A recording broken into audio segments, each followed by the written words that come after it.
नमो अरिहन्ताणं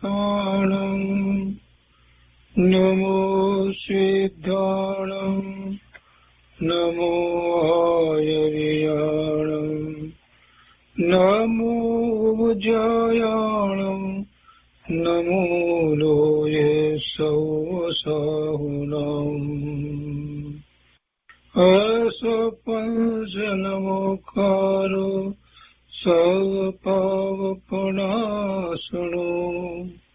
मङ्गलाणं च सौवर्ते परमं वै मङ्गलम् अज्ञानतिमिरन्धानां ज्ञानाञ्जनशलाकया चक्षुरुन्मीलितं येन तस्मै श्रीगुरुवे नमः।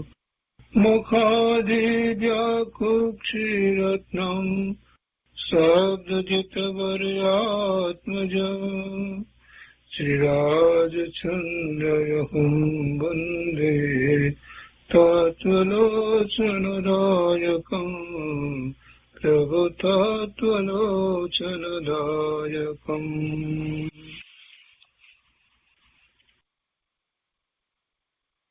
કૃપાળુદેવના વચનામૃતનો સ્વાધ્યાય. એમાં આપણે વ્યાખ્યાન સાર 1 નો સ્વાધ્યાય કરી રહ્યા છીએ. એમાં 207 બોલ સુધી સ્વાધ્યાય આપણે કર્યો છે. ત્યાર પછીથી આગળ હવે સ્વાધ્યાય લઈએ છીએ 208મા બોલથી. અહીંયા પાના નંબર 759, વ્યાખ્યાન સાર 1, બોલ 208.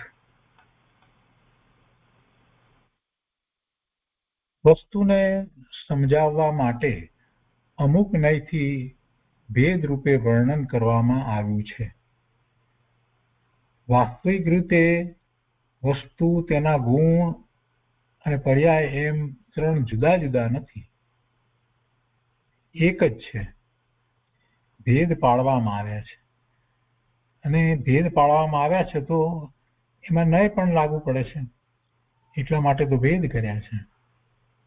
વસ્તુ સ્વરૂપને વધારે સમજવા માટે તો દ્રવ્યાર્થિક નયથી, પર્યાર્થિક નયથી વસ્તુનું સ્વરૂપ વિચાર કરીએ તો દ્રવ્યાર્થિક નયથી વસ્તુ પોતે ત્રિકાળ છે, પર્યાર્થિક નયથી જે ક્ષણે ક્ષણે બદલાય છે, અને પછી વસ્તુની અંદર પણ પાછા ભેદ પાડવામાં આવે કે કેવી રીતે છે.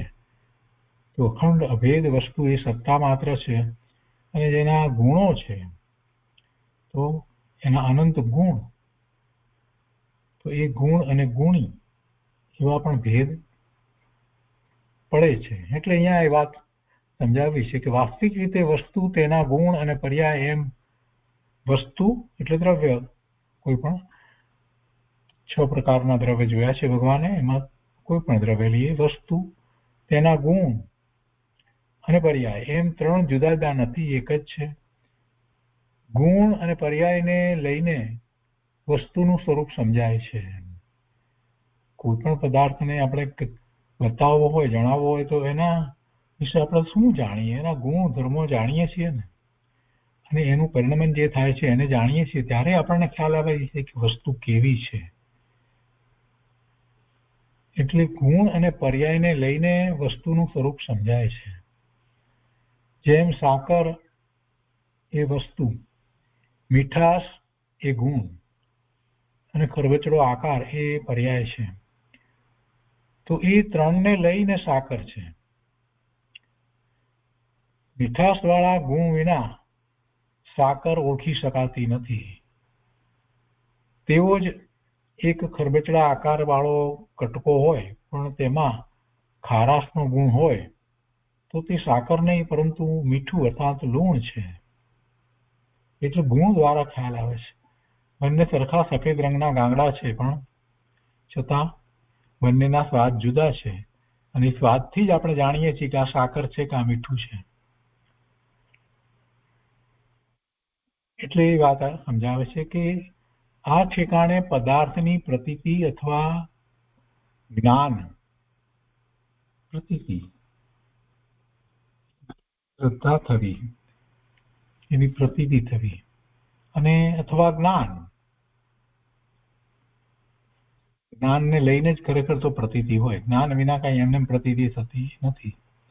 જ્ઞાન દર્શન બે વસ્તુ છે જેના કારણે પ્રતીતિ થાય. અને આત્માની પ્રતીતિમાં મુખ્યતા જોઈએ તો દર્શનની મુખ્યતા છે. દર્શન, હું એવો અનુભવ એ પ્રત્યક્ષ છે. પછી જ્ઞાનમાં અનંત ગુણોનું પરિણમન અને અનુભવમાં આવે છે, એ વાત સાથે હોય છે, પણ બધાની પ્રતીતિ એક સરખી હોય છે પોતાપણ વિશેની. એટલે એ પ્રતીતિની અંદર આમ તો બંને સમાઈ જાય છે. જ્ઞાન અને દર્શનને લઈને પ્રતીતિ છે, શ્રદ્ધા કહીએ.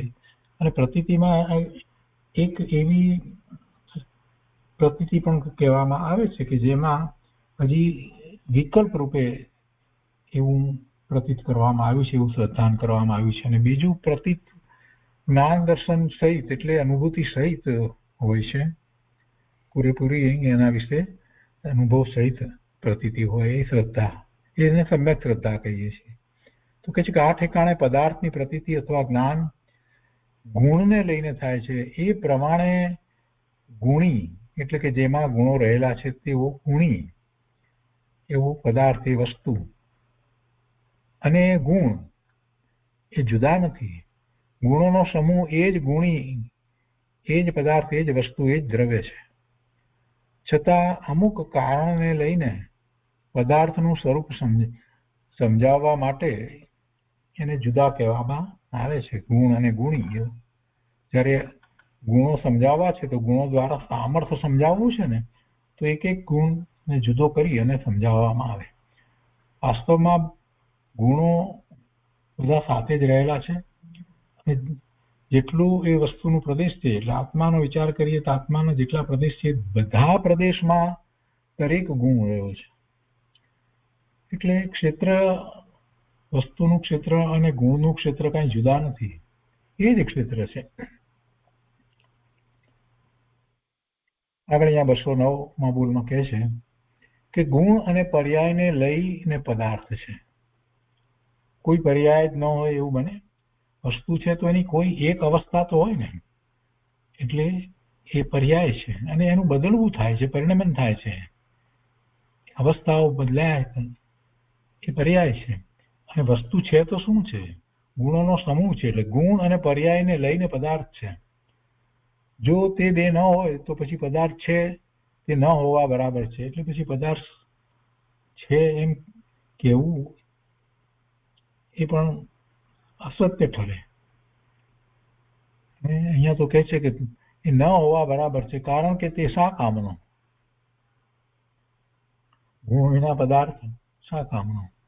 કોઈ ગુણ ન હોય એવું બને નહીં. છ દ્રવ્ય છે તો દ્રવ્ય એ સિવાય બીજું કોઈ સાતમી વસ્તુ તો જગતમાં છે નહીં. 6 દ્રવ્ય છે અને મુખ્યતા શેની છે? જીવ અને પૂતગળ. જે આપણને ખ્યાલમાં આવે છે, જીવને ખ્યાલમાં આવે છે, જીવ એનું જ્ઞાન કરે છે. પણ એ 6 દ્રવ્યમાં કોઈ દ્રવ્ય ગુણ વિનાનું નથી, પર્યાય વિનાનું નથી. એટલે એવો પદાર્થો ખરેખર હોઈ શકે નહીં. 210માં કહે છે કે એકબીજાથી વિરુદ્ધ પદવાળી એવી ત્રિપદી પદાર્થ માત્રને વિશે રહી છે. અહીંયા કયા 3 પદની વાત કરવી છે? ધ્રુવની વાત કરવી છે. ધ્રુવ અર્થાત સત્તા, એનું હોવાપણું એ પદાર્થનું હંમેશા છે. તે છતાં તે પદાર્થમાં ઉત્પાદ અને વ્યય એવા 2 પદ છે. ઉત્પાદ અને વ્યય શેના છે? એની અવસ્થાના છે, એની પર્યાયના ઉત્પાદ અને વ્યય છે. એટલે એમ 3 ઉત્પાદ, વ્યય અને વસ્તુ ધ્રુવપણે કાયમ રહે છે. તો એમ ત્રિપદી પદાર્થ માત્રને વિષય રહી છે. ધ્રુવ અર્થાત સત્તા જે કાયમ રહે છે, હોવાપણું પદાર્થનું હંમેશા છે. અને તે છતાં તે પદાર્થમાં ઉત્પાદ અને વ્યય એવા 2 પદ વર્તે છે. એટલે એ અવસ્થા રૂપે છે, પર્યાય રૂપ છે. અને તે પૂર્વ પર્યાયનો વ્યય અને ઉત્તર પર્યાયનો ઉત્પાદ થયા કરે છે. એ એક જ સમયમાં થાય છે. આ પૂર્વ પર્યાયનો વ્યય થાય જ વખતે નવી પર્યાયનો ઉત્પાદ થાય છે, નવી અવસ્થાનો ઉત્પાદ થાય છે, પહેલાની અવસ્થાનો વ્યય થાય છે, બંને એક જ સમયમાં હોય છે. અને એ વસ્તુ જે છે તો ધ્રુવ તરીકે કાયમ એક સરખી એવી ને એવી રહે છે. આવું વસ્તુનું સ્વરૂપ છે. બધા દ્રવ્યોનું આવું જ સ્વરૂપ છે. એ પછી 211માં બોલમાં કહે છે કે આ પર્યાયના પરિવર્તનથી કાળ જણાય છે. જો કાળ દ્રવ્ય તો છે જ, કાળ દ્રવ્ય કાંઈ દેખાય એવું નથી. એ પણ અરૂપી છે, અમૂર્તિક છે. પૂતગળ સિવાય 5 દ્રવ્યો અરૂપી અમૂર્તિક છે, એટલે એ પણ કંઈ જણાતું નથી, ઇન્દ્રિય દ્વારા જણાતું નથી, પણ એનો નિર્ણય થાય છે. જેમ ધર્માસ્તિકાયનો નિર્ણય થાય છે, અધર્માસ્તિકાયનો નિર્ણય થાય છે, આકાશનો નિર્ણય થાય છે, એવી રીતે કાળનો પણ નિર્ણય થાય છે. અને જીવનો નિર્ણય તો પોતે કરવાનો છે, એ તો અનુભવમાં આવે એવો છે. તો અહીંયા કાળની વાત કહે છે કે કાળ આ પર્યાયના પરિવર્તનથી કાળ જણાય છે, અથવા તે પર્યાયને પરિવર્તન થવામાં કાળ સહાયકારી છે. પર્યાય થાય છે, નવી નવી એક પછી એક પર્યાયો બદલાયા કરે છે, તો એ પર્યાય બદલાય છે એ તો એને પોતાના કારણે છે. એ પર્યાય તો દ્રવ્યની બદલાય છે, એમાં કાળ દ્રવ્ય કંઈ કરે છે એટલે બદલાય છે એવી વાત નથી.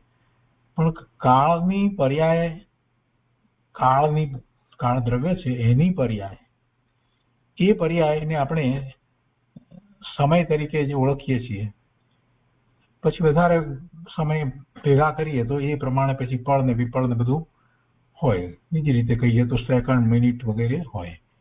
એ બધી કાળ દ્રવ્યની પર્યાય છે. કાળાનો જે છે દરેક આકાશના ક્ષેત્રને વિશે રહ્યો છે, અને એનું પરિણમન જે થાય છે એની પર્યાય કાળ દ્રવ્યની પર્યાય છે. અને એ સમયને આપણે કોઈ પણ દ્રવ્યનું પરિણમન જે થાય છે અને એની નવી અવસ્થા ઉત્પન્ન થાય છે, એના પછી બીજી થાય, ત્રીજી થાય, ચોથી થાય છે, તો એને એની સાથે સાપેક્ષપણે લઈએ છીએ, સ્વીકારીએ છીએ, એટલે આપણને એના ઉપરથી ખ્યાલ આવે છે કે આ પર્યાય કેટલા વખત પહેલા થઈ, અને એ વખત બતાવનાર આ કાળની પર્યાય છે. કે 1 સેકન્ડ પહેલા થઈ, 2 સેકન્ડ પહેલા થઈ, 60 સેકન્ડ પહેલા થઈ, 2 મિનિટ પહેલા થઈ, 12 મિનિટ પહેલા થઈ, 200 મિનિટ પહેલા થઈ, 4 કલાક પહેલા થઈ, અઠવાડિયા પહેલા થઈ. આ બધું જે આપણે કહીએ છીએ, એટલે એ દ્વારા આપણે પર્યાયને આપણે એને લેબલ કરીએ છીએ કે આ પર્યાય, અને એ કરવા માટે આ કાળની પર્યાય છે એ આપણને ઉપયોગી થાય છે. એટલે એની સાપેક્ષતાનો આપણે સ્વીકાર કરીએ છીએ.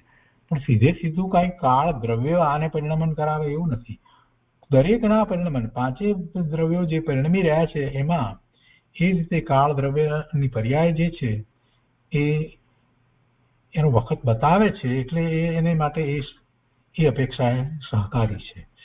પણ પરિણમન તો દરેક દ્રવ્ય પોતાનું પરિણમન કરે છે, એમાં કોઈ બીજું દ્રવ્ય કોઈને પરિણમન કરાવતું નથી, એટલે એમ એ સહાયકારી છે. એ પછી 212મો બોલ છે. દરેક પદાર્થમાં સમયે ખટચક્ર ઉઠે છે.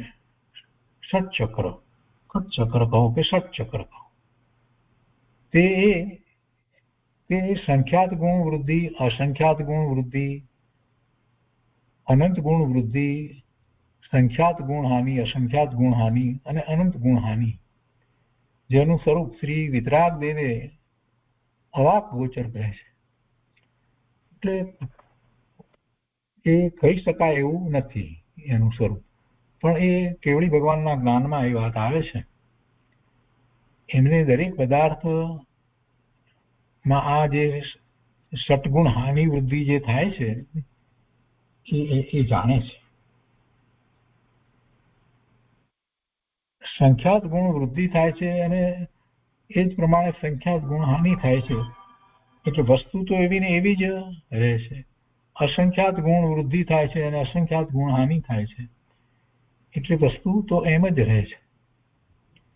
અને અનંત ગુણ વૃદ્ધિ અને અનંત ગુણ હાનિ, અને એથી પણ બીજા 6 ભેદ પણ બીજી રીતે પણ છે.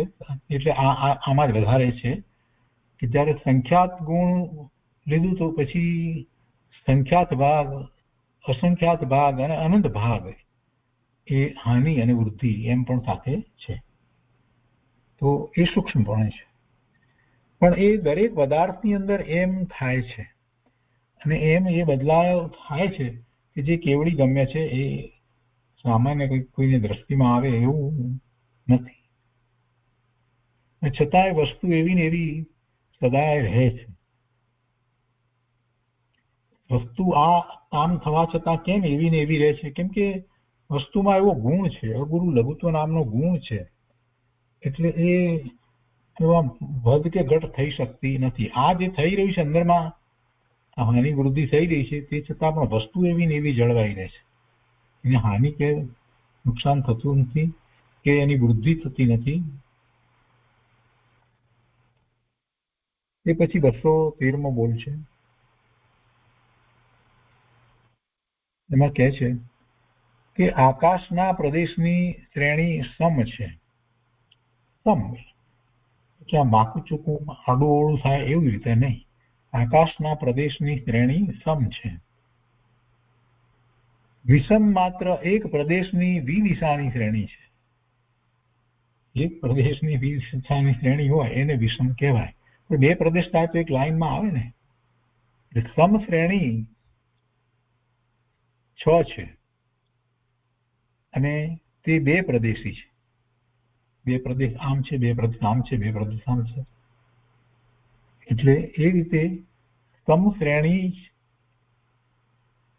તો એ 6 છે અને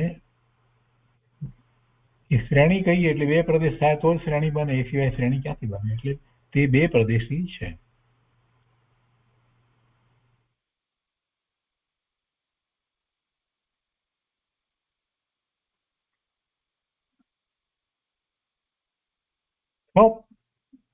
આ શ્રેણી છે ને 6 થાય. આમ આપણે હોરિઝોન્ટલ લઈએ અને બીજા ડિરેક્શનમાં એને 90 ડિગ્રી હોરિઝોન્ટલ લઈએ અને પછી ઊભું વર્ટિકલ લઈએ. એટલે એ રીતે જોઈએ તો 3 ડિરેક્શન થયા એટલે 6 ભાગ પડે એટલે એમ 6 થઈ.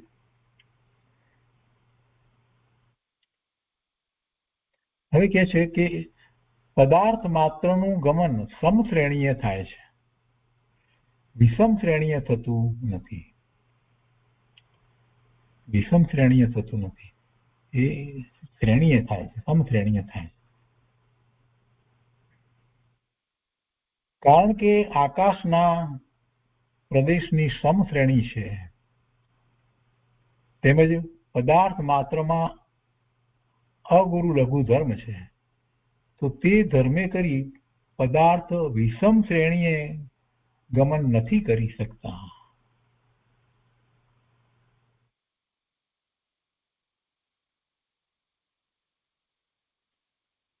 એટલા માટે આપણે જીવની જે અવસાન પછી ત્યાંથી નીકળી અને જે રીતે ગતિ થાય છે તો એમાં પહેલા સીધું નીકળે પછી એમ કે જમણી તરફ, પણ એ પણ શ્રેણીમાં એમ. ત્યાંથી પછી જો સીધો જ એ શ્રેણીમાં હોય જ્યાં જવાનું છે ત્યાં તો જાય, નહીતર પછી જ્યાં પહોંચવાનું છે ત્યાં આગળ રહીને પછી પાછો એક વળાંક લે અને એટલામાં એ પહોંચી જાય અને કદાચ એને એક વધારે વળાંક લેવાનો થાય તો 4 સમય થાય, નહીતર 3 સમયમાં ઓછામાં ઓછા 2 સમય તો થાય જ. એક સમયમાં કોઈ એ બીજા શરીરમાં પહોંચે એમ બને નહીં. નિર્વાણ પામે છે જે કેવળી પરમાત્મા, ભજન પરમાત્મા, આયુષ પૂરું થાય છે અને નિર્વાણ પામે છે તો એ એક જ સમયમાં સિદ્ધિશિલા ઉપર પહોંચી જાય છે. એક જ સમયમાં આત્મા ત્યાં પહોંચી જાય છે. બાકી જીવોને જે અવસાન થઈ અને એની જે બીજા શરીરમાં જાય છે ત્યારે જે ગતિ થાય છે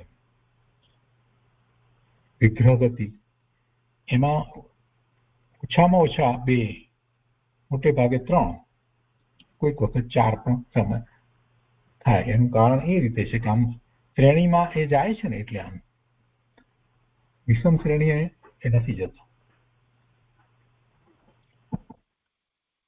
એ પછી 214, ચક્ષુ ઇન્દ્રિય સિવાય બીજી ઇન્દ્રિયોથી જે જાણી શકાય તેનો જાણવામાં સમાવેશ થાય છે. ચક્ષુ સિવાય, આંખ સિવાયની બીજી પણ ઇન્દ્રિયો છે, બાકીની 4 ઇન્દ્રિયો દ્વારા પણ આપણે જાણીએ છીએ, જ્ઞાન થાય છે. એટલે એ જાણપણું જે છે તે ચક્ષુ સિવાય જાણપણું થાય છે. તો એ દર્શનમાં લેવામાં આવે છે, અચક્ષુ દર્શન એને કહેવામાં આવે છે. તો ચક્ષુ ઇન્દ્રિય સિવાય બીજી ઇન્દ્રિયોથી જે જાણી શકાય તેનો જાણવામાં સમાવેશ થાય છે. અને માત્ર એમ કે દર્શન જ એવું નહીં, એટલે પ્રતિભાસ જ થાય એવું નહીં, સામાન્ય અવલોકન થાય એવું નહીં, પણ ખરેખર જાણપણું થાય. એટલે એવું જ્ઞાન થાય છે. રસનું જ્ઞાન જે થાય છે, સ્પર્શનું જ્ઞાન થાય છે, જે અવાજ છે એનું જ્ઞાન થાય છે, સુગંધ છે એનું જ્ઞાન થાય છે. આ બધા જ્ઞાન થાય છે ને, એટલે એ જ્ઞાન એ ચક્ષુ ઇન્દ્રિય સિવાયની બીજી ઇન્દ્રિયોથી થાય છે. એટલે ચક્ષુ ઇન્દ્રિય સિવાય બીજી ઇન્દ્રિયોથી જે જાણી શકાય તેનો જાણવામાં સમાવેશ થાય છે. એનાથી પણ ઇન્દ્રિય જ્ઞાન આપણે એને કહીએ છીએ. રૂપી પદાર્થોનું જ્ઞાન ચક્ષુ ઇન્દ્રિય દ્વારા થાય, પણ અરૂપી પદાર્થ જે છે એ કઈ ચક્ષુ ઇન્દ્રિય દ્વારા જણાતો નથી. 214મો બોલ થયો. પછી 215મા બોલમાં એ વિશે આગળ કહે છે કે ચક્ષુ ઇન્દ્રિય જે દેખાય છે તે પણ જાણવું છે. એટલે અહીંયા તો ખરેખર એમ હોવું જોઈએ, ચક્ષુ ઇન્દ્રિયથી જે દેખાય છે તે પણ જાણવું છે, અને પેલું ચક્ષુ ઇન્દ્રિય સિવાય જે જ્ઞાન થાય છે એની વાત લીધી. હવે એને પણ જ્ઞાનની અંદર સમાવવામાં આવ્યું, જાણમાં સમાવેશ એનો થાય છે. અને એવી રીતે ચક્ષુ ઇન્દ્રિયથી જે દેખાય છે તે પણ જાણવું છે. એટલે બંને જાણવું છે. પેલી ચક્ષુ સિવાયની બીજી ઇન્દ્રિયોથી જાણવું થાય અને ચક્ષુથી જાણવું થાય. જ્યાં સુધી સંપૂર્ણ જાણવા દેખવામાં ન આવે ત્યાં સુધી જાણવા પણ અધૂરું ગણાય, કેવળ જ્ઞાન ન ગણાય. કેવળ જ્ઞાન થાય છે તો પૂરેપૂરું જાણવાનું થાય છે, તો એમાં ઇન્દ્રિયો દ્વારા કઈ જાણવું થાય છે એમ નથી. એ સીધું પ્રત્યક્ષ જ્ઞાન દ્વારા જણાય છે. દર્શન દ્વારા એનો સીધો પ્રતિભાસ થાય છે. દર્શન ને જ્ઞાન દ્વારા સીધું જ જાણે છે. દેખવું જાણવું કેવળ જ્ઞાનમાં સીધું થાય છે, ઇન્દ્રિયો દ્વારા થતું નથી. કેમ કે ઇન્દ્રિયો દ્વારા જે થાય એમાં સીમા છે, લિમિટેશન છે, એમાં સીમા છે. અને દરેકને જુદું જુદું છે. કેમ કે જીવ સંસાર પર્યાયમાં છે તો એ શરીર સહિત છે, અને એને જેટલો એ જ્ઞાન દર્શનનો જેટલો ઉઘાડ મળે છે એ પ્રમાણે એને ઇન્દ્રિય મળે છે. પણ છતાંય બધાની ઇન્દ્રિયોની સીમામાં પણ પાછો ફેર છે. કોઈને એક ઇન્દ્રિય માટે વધારે સીમા હોય, બીજાને એ ઇન્દ્રિય માટેની સીમા ઓછી હોય. જેમ કે કેટલીક ફ્રીક્વન્સી છે તે આપણે નથી સાંભળી શકતા, એવી આ બીજા બધા અમુક જે તિર્યંચ હોય છે એ સાંભળી શકે છે. એટલે જયારે ભૂકંપ વગેરે થાય છે તો એમને ખ્યાલ આવી જાય છે, એ દોડધામ કરી મૂકે છે. એટલે એવી રીતે ગીધની દ્રષ્ટિ એને આકાશમાં ખૂબ ઊંચે હોય ત્યાંથી એને નીચેની વસ્તુ એને જણાય છે, એટલે સીધો એ તરાપ મારે છે. તો એને એ રીતે જોઈએ તો એને એમાં વધારે છે, એની સીમા વધારે છે, જ્યારે બીજી ઇન્દ્રિયોમાં એને જ્ઞાન કરવાની સીમા ઓછી હોય. પણ આ જે ઇન્દ્રિયો દ્વારા વધારે કે ઓછું જે આપણે કહીએ છીએ એમાં ભલે ને બધી ઇન્દ્રિયોથી વધારે જ્ઞાન કરવામાં આવે છતાં પણ કેવળ જ્ઞાન જેવું જ્ઞાન તો થઈ શકે નહીં. કેમ કે ઇન્દ્રિયો દ્વારા જ્ઞાન થાય તો સામે પદાર્થ હોય એનું આપણે જ્ઞાન કરીએ છીએ. જ્યારે અતિન્દ્રિયપણે કેવળ જ્ઞાનમાં સીધે સીધું પ્રત્યક્ષ જાણીએ છીએ તો એમાં તો જે જ્ઞેયો નથી થયા અત્યારે વર્તમાનમાં, ભવિષ્યકાળમાં જે જ્ઞેય થશે એ જ્ઞેયોનું પણ જ્ઞાન થાય છે, અને ભૂતકાળમાં જે થઈ ગયા જ્ઞેયો અત્યારે વર્તમાનમાં એ પર્યાયો નથી એનું પણ જ્ઞાન થાય છે. એ તો ત્રણેય કાળને ત્રણ લોકના બધા જ પદાર્થોને જાણવા વાળું કેવળ જ્ઞાન તો હોય છે. એટલે એની સાથે કોઈ ઇન્દ્રિય જ્ઞાનની કમ્પેરિઝન હોય જ નહીં, એની તુલના થઈ શકે જ નહીં. એટલે અહીંયા જે સામાન્ય અર્થ નથી લેવાનો એમ કહ્યું ને કે જ્યાં સુધી સંપૂર્ણ જાણવા દેખવામાં ના આવે ત્યાં સુધી જાણવાપણું અધૂરું ગણાય. અને પહેલા પેલી ઇન્દ્રિયની વાત કરી એટલે કોઈને એમ લાગે કે બધી ઇન્દ્રિય દ્વારા પૂરેપૂરું જણાય તો કેવળ જ્ઞાન થાય. ના, એમ નથી, એ વાત નથી. અહીંયા એ બધું અધૂરું જ્ઞાન જ છે. ઇન્દ્રિયો દ્વારા, બધી ઇન્દ્રિયો દ્વારા ખૂબ કેપેસિટીથી જાણે ને તો પણ એ જ્ઞાન કેવળ જ્ઞાનના અંશ પણ નથી. તો એ 215મો બોલ થયો. એ પછીથી 216મો બોલ છે. ત્રિકાળ અવબોધ ત્યાં સંપૂર્ણ જાણવાનું થાય છે. ત્રણેય કાળ નું જે જ્ઞાન થયું હોય તો એ સંપૂર્ણ જાણવું કહેવાય. ત્રિકાળ અવબોધ ત્રણેય કાળે, ભૂતકાળ, વર્તમાન કાળ અને ભવિષ્યકાળમાં પૂરેપૂરું જાણવું થાય એવું એ કેવળ જ્ઞાન છે. ત્યાં સંપૂર્ણ જાણવાનું થાય છે. કોઈ કહે કે અમારે એવું ત્રણેય કાળનું જ્ઞાન કરીને શું કામ છે? ભૂતકાળમાં જે થઈ ગયું તો થઈ ગયું, ને ભવિષ્યમાં જે થવાનું છે તો થશે. અમે અત્યારે વર્તમાનમાં જે જાણીએ છીએ એ અમારા માટે પૂરતું છે. આ બધી જાણવાની સંબંધીની વાત આવી, ઇન્દ્રિય દ્વારા જાણીએ, આ કેવળ જ્ઞાન, આ બધી વાત આવી તો કોઈને એમ થાય કે આ બધું જાણીને શું કામ? અને એવી જ રીતે આ આકાશના પ્રદેશની ને સમશ્રેણીએ જે ગતિ થાય છે પદાર્થોની, આ બધી જે વાત કરવામાં આવી તો એ જાણવાથી શું લાભ? પ્રશ્ન આવો કોઈને થઈ શકે. પણ સાધક જીવને જ્યાં સુધી પદાર્થ વિજ્ઞાનનું જોઈએ તેટલું જ્ઞાન નથી ને ત્યાં સુધી એને અનેક પ્રશ્ન ઉઠે. અને પ્રશ્ન એટલા માટે ઉઠે છે કે એને એમ છે કે એ બીજા પદાર્થોના પરિણામ બદલી શકે છે, એને બદલવા માટે સક્ષમ છે. એટલે એને એ વિકલ્પો રહ્યા જ કરે. અને એટલા માટે આખો એક વિષય છે,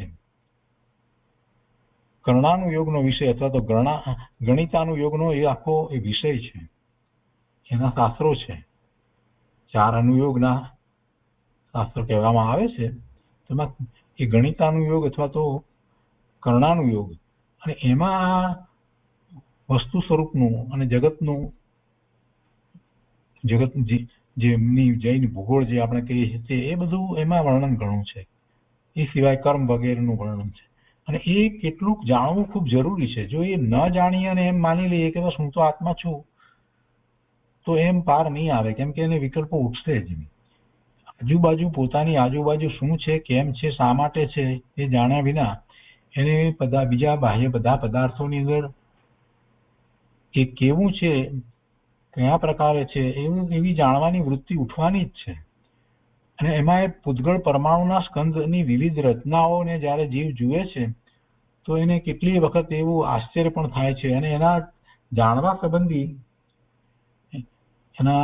સંબંધી એ પ્રયત્ન પણ કરે છે. અને એવું કરવા જાય છે તો પછી એને પરમાર્થે જે પોતાના સ્વરૂપની દ્રષ્ટિ કરવી છે એ થઈ શકતી નથી.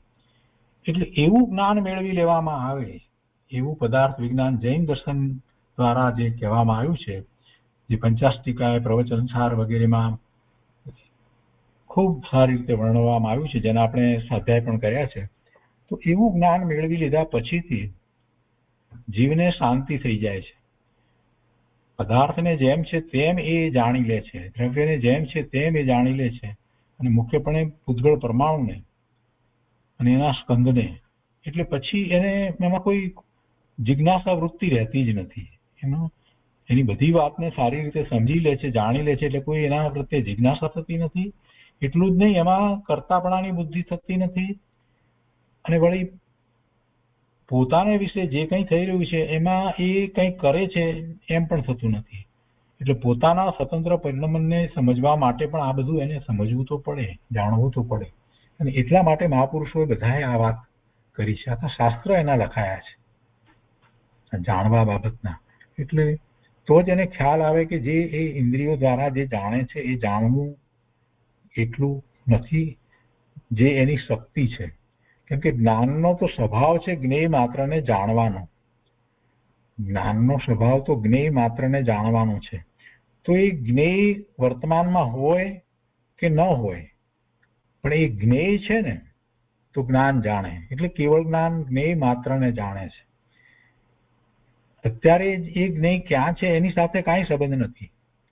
જ્ઞાનનો એવો સ્વભાવ છે માટે એ જાણે છે.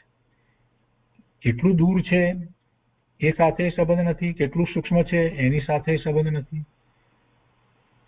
વર્તમાન કાળમાં એ કેવું છે, એની પર્યાય કેવી છે એની સાથે કાંઈ સંબંધ નથી. ભૂતકાળમાં એની પર્યાય કેવી હતી એની સાથે કાંઈ સંબંધ નથી. ભવિષ્યમાં કેવી એની સાથે કાંઈ સંબંધ નથી. એટલે કોઈ અનુમાનનો વિષય નથી. એ સીધું પ્રત્યક્ષ જણાય છે. ભૂતકાળમાં આવી એની પર્યાય હતી, આવું હતું, તો ભવિષ્યકાળમાં એ આવું હશે, એમ કઈ અનુમાન વગેરે નથી. એમાં કેવળ જ્ઞાનમાં કોઈ અનુમાન નથી. એ જ્ઞેય તરીકે જ જણાય છે. એ ભૂતકાળમાં અનંત કાળ સુધી એ જ્ઞેય એની પર્યાયો જણાય, ભવિષ્યની અનંત કાળ સુધીની પર્યાયો જણાય, વર્તમાનની એક પર્યાય જણાય. અને એવા તો બધા પદાર્થોની, ત્રણ લોકના બધા પદાર્થની પર્યાયો જ્ઞાનમાં જણાય. કેમ કે જ્ઞાનનો સ્વભાવ છે. એને જ્ઞેય સાથે બીજી રીતે કોઈ સંબંધ નથી. જ્ઞેય એ આવી અને એના જ્ઞાનની સામે આવે, જ્ઞાનરૂપી અરીસાની સામે આવે તો જ જણાય છે એમ પણ નથી. છદ્મસને એમ લાગે છે, કેમ કે સામે એ જ્ઞેય છે તો એ જ્ઞેયનું જ્ઞાન કરે છે, તો એને એમ લાગે છે કે એ સામે જ્ઞેય પદાર્થ છે માટે એ જાણે છે. પણ વાસ્તવમાં એમ નથી. એનું જ્ઞાન સ્વતંત્ર પોતાથી પરિણમી રહ્યું છે, કેમ કે એનો જ્ઞાન સ્વભાવ છે. અને એ વખતે જ્ઞાનનું પરિણમન એવું જ થાય છે કે જેવું સામે જ્ઞેય છે એ પ્રમાણે થાય છે તો થાય છે. એટલે એ જ્ઞાન સ્વભાવ છે. અને એવો જ્ઞાન સ્વભાવ પૂર્ણપણે પ્રગટ થઈ જાય છે એને કેવળ જ્ઞાન કહેવામાં આવે છે. એટલે કોઈ એમ કે અમારે જાણીને શું કરવું છે, આ બધી વાત જે છે એ જેને શાસ્ત્રનો અભ્યાસ નથી ને એ એવા લોકો કરે. પણ જેને શાસ્ત્રનો અભ્યાસ છે એને સમજાય છે કે આ દ્વારા તો આત્માનું સ્વરૂપ સમજાવવામાં આવ્યું છે. કેવળ જ્ઞાનની વાત કરી અને સમજાવવું શું છે કે જીવનો આવો જ્ઞાન સ્વભાવ છે, અને આવો જ્ઞાન સ્વભાવ છે તો આ તો એક ગુણની વાત કરી, એવા દર્શન સ્વભાવની વાત કરીએ, એવો શ્રદ્ધાનો સ્વભાવ, એવો આનંદનો, એવો શાંતિનો, એવો સુખનો, એવા બધા ગુણનો એવો સ્વભાવ છે કે જે પૂર્ણપણે એની પ્રગટતા થતા એનો પૂરો લાભ એને પ્રાપ્ત થાય છે. એટલે તો પછી એને આનંદ, સુખ, શાંતિ સિવાય બીજું કાંઈ હોતું જ નથી કેવળ જ્ઞાન થાય ત્યાર પછીથી. એટલે એ વાત સમજાવવા માટે મહાપુરુષો બીજી બધી વાત કરે છે, જેથી એને ખ્યાલ આવે કે પોતે કોણ છે, પોતાનું સામર્થ્ય શું છે. અને નકામાનું એ આ ઇન્દ્રિય જ્ઞાન દ્વારા વસ્તુને જાણી અને અભિમાનમાં રોકાઈ ગયો છે કે એને બધું જાણપણું છે, એ બધું જાણે છે, એને આવડે છે, કરે છે વગેરેમાં. એટલે એ બતાવવા માટે સાથે કેવળ જ્ઞાનની વાત મહાપુરુષો કરે છે. અને આ બધું પણ આપણે જાણીએ ત્યારે આપણને ખ્યાલ આવે કે પોતે ક્યાં છે ને આ બધું તો કાંઈ વસ્તુ છે જ નહીં. તો આજે અત્યાર સુધી આપણે આજે બોલી લીધા એ બધામાં એ રીતની વાત આવી, એટલે આપણે અહીંયા વાત લીધી. હવે એના પછી 216 એમાં એ વાત આવી ગઈ કે ત્રિકાળ અવબોધ ત્યાં સંપૂર્ણ જાણવાનું થાય, એમાં આપણે આ બધી વાતને લીધી છે. હવે એના પછી 217મો બોલ છે. આપણે ભાષણ શબ્દનો ઘણી વાર ઉપયોગ કરીએ, ભાવ ભાષણ એમ. એટલે ભાવનું ભાષણ, ભાષણ થવું એટલે શું? ભાષણ શબ્દનો અહીંયા અર્થ આપ્યો છે કે ભાષણ શબ્દમાં જાણવા અને દેખવા બંનેનો સમાવેશ થાય છે. જાણવું એટલે જ્ઞાન અને દેખવું એટલે દર્શન, એ બંનેનો સમાવેશ થાય છે. અને ભાષણ શબ્દમાં એ બંનેનો સમાવેશ થાય છે. જાણવું, દેખવું, એનું જ્ઞાન કરવું અને એનો પ્રતિભાસ કરવો. જાણવું એટલે વિશેષતાથી, અને દેખવું એટલે એનો પ્રતિભાસ, અવલોકન, સામાન્ય અવલોકન, એ ભાષણની અંદર એ બંનેનો સમાવેશ થાય છે. ભાવ ભાષણ કહેવામાં આવે ત્યારે એ ભાવનો પ્રતિભાસ, એવું સામાન્ય અવલોકન, અને સાથે વિશેષતાથી એનું જ્ઞાન, એવું ભાવનો ખ્યાલ આવવો, એવું ભાવ ભાષણ. એવું ભાવ ભાષણ જીવ કરી શકે છે. જીવમાં એવું સામર્થ્ય છે, માટે એવું ભાવ ભાષણ કરી શકે છે. અનેક પ્રકારે ભાષણ કરી શકે છે. ભાષણ શબ્દ મૂક્યો છે ને એટલે એ 217મો બોલ થયો. એના પછી 218મો બોલ છે. કેવળ જ્ઞાન છે તે આત્મ પ્રત્યક્ષ છે અથવા અતિન્દ્રિય છે. અતિન્દ્રિય અને આત્મ પ્રત્યક્ષ બે શબ્દ સાવ જુદા છે, છતાં એને સમજવા માટે થઈ અને બંને શબ્દ દ્વારા સમજવું જોઈએ. અતિન્દ્રિય છે એટલે કે ઇન્દ્રિયો વિના છે, એટલે કે ઇન્દ્રિયથી ઉપર ઉઠીને છે. ઇન્દ્રિયોથી જો જાણવું થાય તો એને લિમિટેશન છે, સીમા છે. અતિન્દ્રિય છે તો અતિન્દ્રિય જ્યારે કહીએ છીએ તો એમાં ખ્યાલ નથી આવતો કે કેવી રીતે છે, પણ એટલો ખ્યાલ આવે છે કે આ ઇન્દ્રિયો કરતા વિશેષ છે, ઇન્દ્રિયો વિના જ થાય છે. એટલે ઇન્દ્રિયો વિના જ્ઞાન થઈ શકે છે એટલો એમાંથી ખ્યાલ આવે છે. અને જ્યારે એની સાથે એમ કહેવામાં આવે છે કે આત્મ પ્રત્યક્ષ છે, એટલે આત્માથી સીધું એ થાય છે, આત્માથી સીધું થાય છે. એટલે ત્યાં એ ખ્યાલ આવે છે કે આત્માનું સામર્થ્ય કેટલું છે. એટલે કેવળ જ્ઞાન છે તે આત્મ પ્રત્યક્ષ છે, અને એમાં પછી ઇન્દ્રિયોનું કોઈ કાર્ય રહેતું નથી, એટલે અતિન્દ્રિય છે જ. આત્મ પ્રત્યક્ષ છે અથવા અતિન્દ્રિય છે. આગળ અહીંયા કહે છે કે અંધપણું છે તે ઇન્દ્રિય વડે દેખવાનો વ્યાઘાત છે. એટલે એમાં આવી પડેલું વિઘ્ન છે, વ્યાઘાત છે. ઇન્દ્રિય વડે દેખવામાં થયેલું નુકસાન છે, વ્યાઘાત છે. અંધપણું છે તે ચક્ષુ ઇન્દ્રિય દ્વારા જે જાણવાનું થાય છે એ જાણવાનું ન થાય, એનો અર્થ શું થયો? અંધપણું. અને એ અંધપણું છે તે ઇન્દ્રિય વડે દેખવાનો વ્યાઘાત છે. અને તે વ્યાઘાત અતિન્દ્રિયને નડવા સંભવ નથી. અતિન્દ્રિયપણે જે જ્ઞાન થાય છે કે જેમાં ઇન્દ્રિય નું કોઈ કાર્ય જ નથી, તો પછી એ અંધ હોય તો પણ એને હજી અતિન્દ્રિયપણે જ્ઞાન થાય એ તો થઈ શકે. સમ્યક દર્શન જે થાય છે એમાં આત્માની અનુભૂતિ જે છે તે અતિન્દ્રિયપણે થાય છે. એ આત્મા સીધો પોતે પોતાને અનુભવે છે. એમાં કઈ ચક્ષુ દ્વારા થતું નથી કે મન દ્વારા કઈ થતું નથી કે કોઈ વાણી દ્વારા પણ કઈ થતું નથી. એટલે એ અતિન્દ્રિયપણે છે. કેવળ જ્ઞાન તો અતિન્દ્રિયપણે છે વાત આવી, પણ અહીંયા અંધની વાત લઈએ, કોઈ અંધ વ્યક્તિ છે અને એને કેવળ જ્ઞાન ન હોય. કેવળ જ્ઞાન એ અંધ વ્યક્તિને કેમ ન હોય? કેમ કે જેને કેવળ જ્ઞાન થવાનું છે આ ભાવમાં, એને કોઈ ખોડખાં પણ હોતી જ નથી. એ જીવ એટલું પુણ્ય લઈને આવેલો હોય, એને કોઈ રોગ, કોઈ એવા ખોડખાં પણ કે એવું કઈ હોય જ નહીં. તીર્થંકરની વાત તો આપણે જાણીએ છીએ કે એ તો જન્મથી જ 10 અતિશય લઈને આવે, પરમ અવતારી શરીર લઈને આવે. પણ બીજા પણ જે આ ભાવમાં કેવળ જ્ઞાન પ્રગટ કરનાર છે એને પણ પુરુષનો દેહ હોય, પુરુષ હોય, અને એને કોઈ પણ જાતની ખોડખાપણ વગેરે હોય જ નહીં. એટલે આપણે અંધ વ્યક્તિના વર્ણનની અંદર આપણે કેવળ જ્ઞાનની વાત નથી કરતા એટલા માટે. પણ સામાન્ય સમ્યક દર્શન થઈ શકે.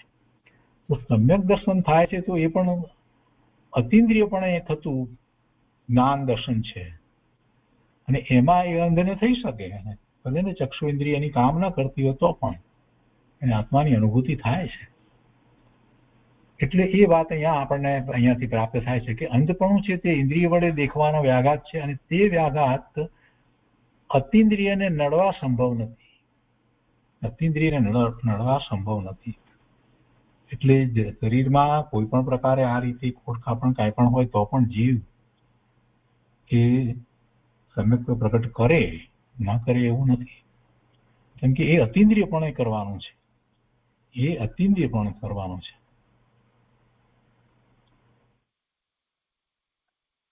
અને એના આગળ કહે છે કે 4 ઘનઘાતી કર્મ નાશ પામે ત્યારે કેવળ જ્ઞાન ઉત્પન્ન થાય. બીજી રીતે કહીએ તો કેવળ જ્ઞાન થાય છે ત્યારે પેલા ઘાતી કર્મોનો ક્ષય હોય છે. કેવળ જ્ઞાન થતા પૂર્વ 12મા ગુણસ્થાને એવું બીજું શુક્લ ધ્યાન પ્રગટ થાય છે, ત્યાં બાકી કર્મની પ્રકૃતિ જે છે એનો ક્ષય થઈ જાય છે અને પછી એ 13મા ગુણસ્થાને કેવળ પરમાત્મા થાય છે. પણ એમ નથી કે પેલા ઘાતી કર્મોનો ક્ષય થયો એટલે અહીંયા થયું, એમ નથી, કેમ કે એ દ્રવ્ય કર્મના ક્ષયથી અહીંયા કંઈ થાય એમ બનતું નથી. સિદ્ધાંત તો એમ છે, કેમ કે દ્રવ્ય કર્મ તો જળ છે, ભૂતગળ પરમાણુનો સ્કંદ છે, અને એમાં કાંઈ પણ કાર્ય થાય એની અસર કાંઈ આ ચેતન એવા જીવ ઉપર પડે એવું ન થાય, એ પડે જ નહીં, થાય જ નહીં. પણ સામાન્ય રીતે વ્યવહારમાં સમજાવવામાં આવે છે, એવો ભાષા પ્રયોગ છે.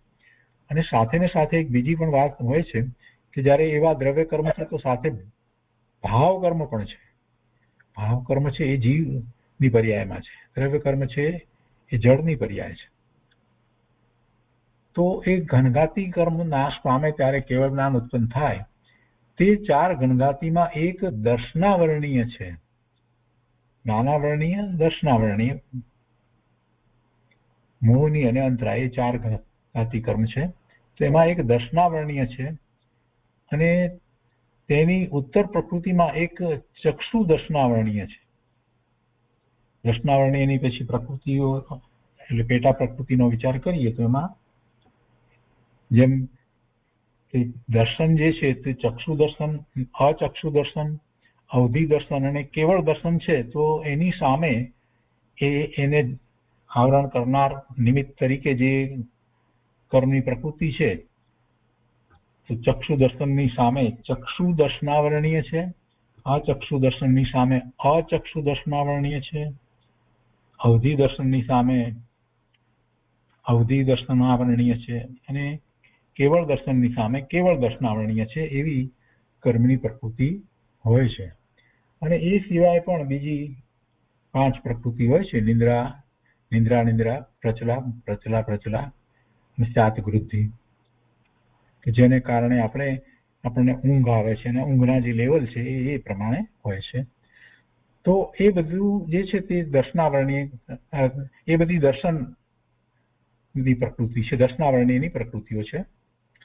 તો જ્ઞાન અને દર્શન, એમાં દર્શનની આ વાત કરી. દર્શન એટલે સામાન્ય અવલોકન, પ્રતિભાસ, અને બીજી રીતે કહીએ તો એમાં એનો અર્થ એ થાય છે કે ભાન. એ ભાનનું જે નિંદ્રા વગેરે જે છે એમાં શું થાય છે કે ભાન અમુક લેવલ સુધી આપણું રહેતું નથી. અને આમાં પણ એ રીતે વાત છે. તો જ્ઞાન અને દર્શન સાથે હોય છે, બંને ઉપયોગ, આ બધું આપણે જાણીએ છીએ.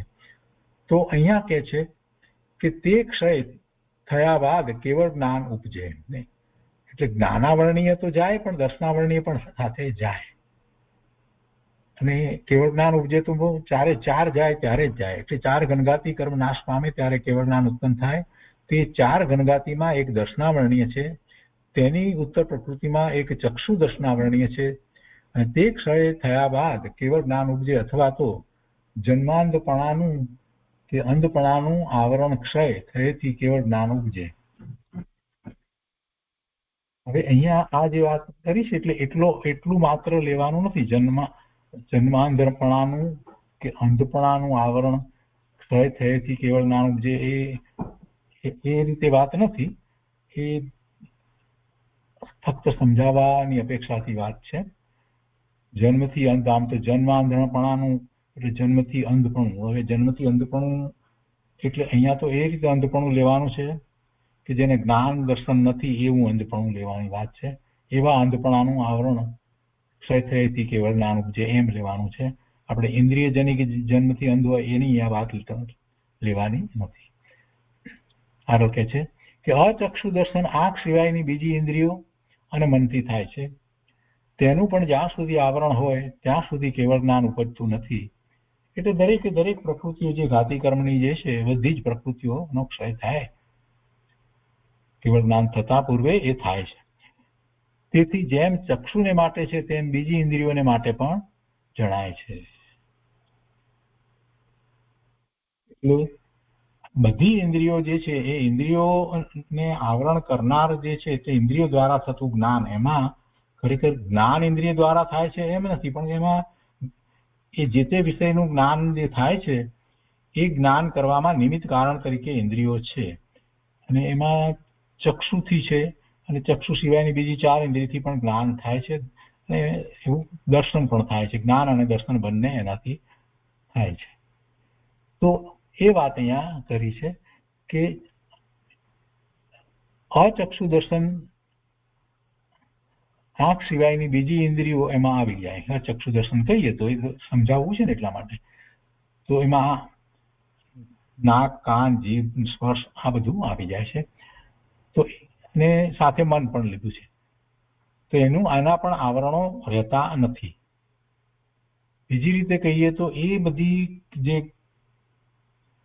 કર્મની પ્રકૃતિ જે છે એ પ્રકૃતિનો ક્ષય થાય છે. એટલે ક્ષય થાય તો આપણને કોઈને એમ વિચાર આવે કે તો પછી ઇન્દ્રિયો દ્વારા પૂરેપૂરું જણાઈ જાય એમ. ના, એમ કહેવાનો આશય નથી. ઇન્દ્રિયો દ્વારા ખરેખર તો જે જ્ઞાન થતું હતું એ જ્ઞાન એનું પોતાનું હતું, અને એ સીમિત હતું. એક ઇન્દ્રિય એક જ વિષયને જાણે એવું, અને એમાં પણ સીમા સહિત. એટલે એનો કોઈ પણ ઇન્દ્રિય દ્વારા જે એને જ્ઞાન થાય છે તો એનું જ્ઞાન જ ત્યાં પરિણમી રહ્યું છે. અને આ જે જ્ઞાન ઇન્દ્રિયો દ્વારા જે થાય છે એ કઈ પૂર્ણ જ્ઞાન નથી, એ તો ક્ષયોક્ષમિક જ્ઞાન છે. એટલે આ નિમિત્ત તરીકે આ હોય છે, કેમ કે જેટલો ઉઘાડ વધતો જાય ક્ષયોક્ષમિક જ્ઞાન જ હોય છે એ બધી ઇન્દ્રિયોનું, અને એમાં ક્ષયોક્ષમિક ભાવે ન હોય તો એને બિલકુલ જ્ઞાન ન હોય. એટલે ક્ષયોક્ષમિક જ્ઞાન જે છે તેની જગ્યાએ એનો ક્ષય થઈ જાય છે, તો એ જ્ઞાન જે છે તે પછી હવે ક્ષાયિક જ્ઞાન થઈ જાય છે. એટલે ક્ષાયિક જ્ઞાન, ક્ષાયિક દર્શન થાય છે. અને ક્ષાયિક ભાવ જે છે એ જ્ઞાન દર્શનના ક્ષાયિક ભાવ છે, તો જ્ઞાન દર્શનના ક્ષાયિક ભાવને કેવળ જ્ઞાન અને કેવળ દર્શન કહેવામાં આવ્યું છે. અને એની સાથે પછી અંતરાયની પણ બધી પ્રકૃતિઓ જાય છે. દર્શન મોહની પ્રકૃતિ તો પહેલા જતી રહી હોય છે. એટલે ક્ષાયિક દર્શન હોય છે, એને મોહ ગયો હોય છે, એટલે ક્ષાયિક સમ્યક્ત્વ હોય છે. અને એમાં પછી ચારિત્રમાં પણ એ જ રીતે હોય છે. 10મા ગુણ સ્થાને તો પછી જે છેલ્લી પ્રકૃતિ જે છે ચારિત્ર મોહની, લોભની પ્રકૃતિ એ પણ ગઈ હોય છે. એટલે એ મોહની અને બધી પ્રકૃતિનો ક્ષય તો પહેલા થઈ ગયો છે, 12મા ગુણ સ્થાને આવે છે ત્યાં જ. અને બાકીના 3 ઘાતી કર્મોની બધી પ્રકૃતિનો ક્ષય થઈ જાય છે. એટલે બધા ક્ષાયિક ભાવ, નવી પ્રકારે ક્ષાયિક ભાવ થાય છે. એ કેવળ જ્ઞાન આપણે કહીએ છીએ. તો અહીંયા કહે છે કે અચક્ષુ દર્શન આંખ સિવાયની બીજી ઇન્દ્રિયો અને મનથી થાય છે, તેનું પણ જ્યાં સુધી આવરણ હોય ત્યાં સુધી કેવળ જ્ઞાન ઉપજતું નથી. તેથી જેમ ચક્ષુને માટે છે તેમ બીજી ઇન્દ્રિયો માટે પણ જણાય છે. તો આ રીતે આખી વાત છે. તો આજનો સ્વાધ્યાય આપણે અહીંયા સુધી રાખીએ છીએ.